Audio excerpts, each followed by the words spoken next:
جهان به سوی یک لحظه سرنوشت ساز حرکت می کند. در الیاسکا پس درهای بسته ملاقات برگزار خواهد شد که می تواند آتش و آهن جنگ اوکراین و روابط دو ابرقدرت ایالات متحده و روسیه را تغییر دهد.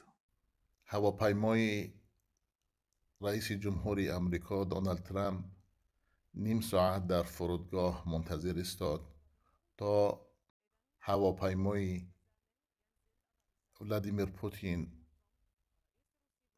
برسد و هر دو در یک لحظه تاریخی از هواپیماها بیرون شدند. واقعا دیداری که داریم میبینیم دیدار و یا ملاقات دونالد ترامپ و ولادیمیر پوتین که روز گذشته در پایگاه نظامی المندورف ریچاردسون در شهر انکاریج الیاسکا برگزار شد. این واخودی خیلی یک واخودی و یا دیدار تاریخی و بردباری دیپلماتیای روسیه و یا خود پوتین به نظر می رسد.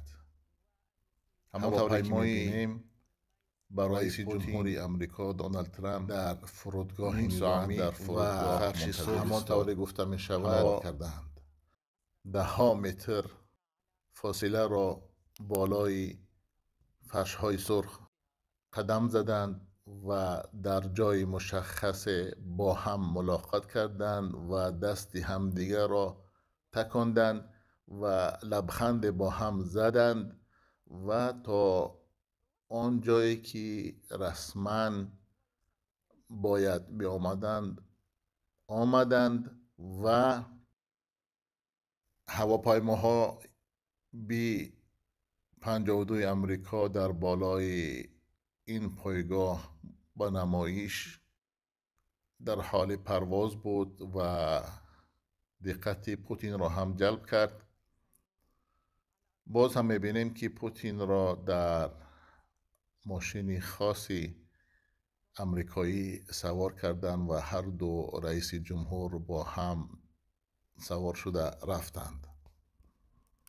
خب دوستان عزیز، این یک ملاقات سرنوشت ساز در سیاست امروزه جهان به نظر می رفت و همانطوری که امیدواری و ترس و خوف بود و آن هم برداشته شد. زمین بر عوض صلح، یک پیشنهادی که هم امید می آورد و هم ترس و نگرانی.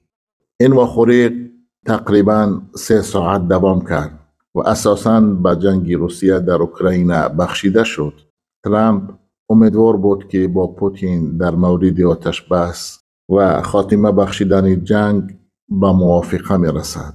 اما در پایان ملاقات هیچ یک سازشنامه مشخص به دست نآمد. مقامات رسمی خبر دادند که هرچند در بعض مسئله ها پیشروی به دست آمده است، اما مسئله اساسی به خاتمه رسانیدن جنگ حل نشده است.